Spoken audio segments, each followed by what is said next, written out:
I once heard a wise man say that music is just an art form, that instead of taking up space in the 3 dimensions of space, it takes place in the 4th, time. Hi, I'm Nash, and welcome to this course of music theory, where I'm going to teach you all the basics of music theory, how they apply to this 4-dimensional art form. In this first installment, Unit 1, Lesson 1, we're going to learn about pitch, and it is a massive pillar of music. So get ready, and let's go.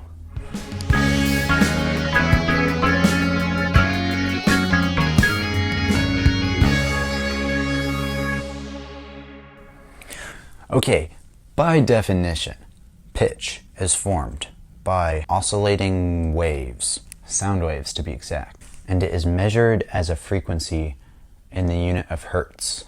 It's a spectrum, just like color. It has infinite varieties, but we choose specific values and assign them a name. And for sound, it's not red and blue and yellow, unless you have synesthesia, but instead we assign them letters. And theoretically, these letters could be anything. They could have any assigned value, but we assign them to a system that we call the equal temperament system. Unless you're into that sort of thing like microtones and detuning, if you're weird.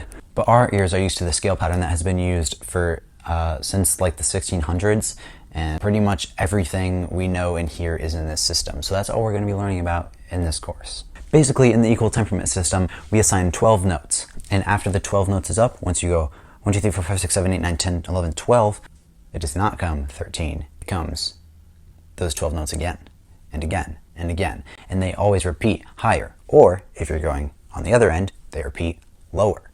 This is called, when they repeat from the first note to the note that repeats, it's called an octave. And we'll see why in a minute. Something we'll learn about in lesson 3 of this unit that's pretty important is the concept of a scale, where we choose 7 notes of this equal temperament system, and we put them in order. That makes a major or minor scale, or plenty of other patterns, but that's for another video.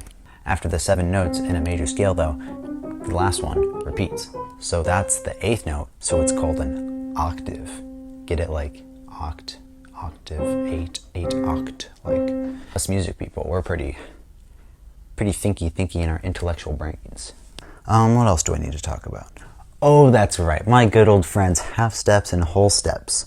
So basically, half step is when you take 1 note of the equal temperament system and then you go 1 note above that, and that's a half step.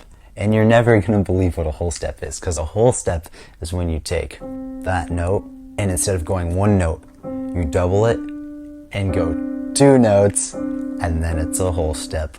Now that's a pretty complicated concept, so I think you need some examples. Okay, let's start with a note. What you're hearing right now is really just an oscillation of sound waves.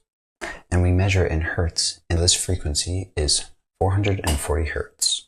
And we have named that A. Now, if we went an octave up, this A is 880 hertz because it's doubled.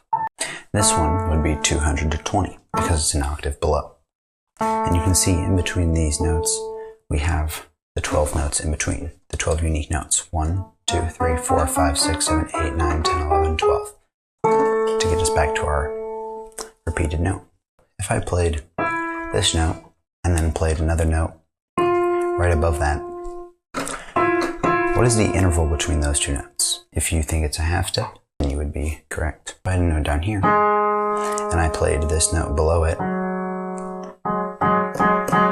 what is the interval between those 2 notes? If you just said half step, then you'd be incorrect. It is a whole step. By the way, since I'm lazy and I don't want to teach you how to read music, I'm not going to. If you want to get the most out of this course, like be all composing and like knowing lots of things about the music, you're gonna have to learn how to read music on your own. All that like sharps and flats and note values and reading the staff and all that, you're on your own. Even if you don't know that, you can still learn quite a bit in this course, but if you know that, obviously it's gonna take you miles farther. Also, because I'm super lazy, I guess, I'm also not going to teach you how to play the piano, unless you want to leave a comment and tell me to make a course teaching you how to play the piano. Either way, I'm going to be using the piano for most of these examples, and you're just going to have to figure it out along with me, if you don't already know how the piano works. It's not like you need to be virtuoso and be playing Paganini. Paganini doesn't play piano, what am I even saying? But you don't need to be a virtuoso pianist, you just need to know how the layout works, and even if you don't, you know what? we're along for the ride. It's about the friends we make along the way. Anyway, okay, thanks for watching, and I hope you enjoyed this video. If you did, please give it a like and subscribe, and maybe even comment. We might have some questions on this pretty complicated stuff, and I might even answer them. And also commenting helps the algorithm. But anyway, next video is lesson 2 of unit 1, and then we're gonna be learning about rhythm. See you there.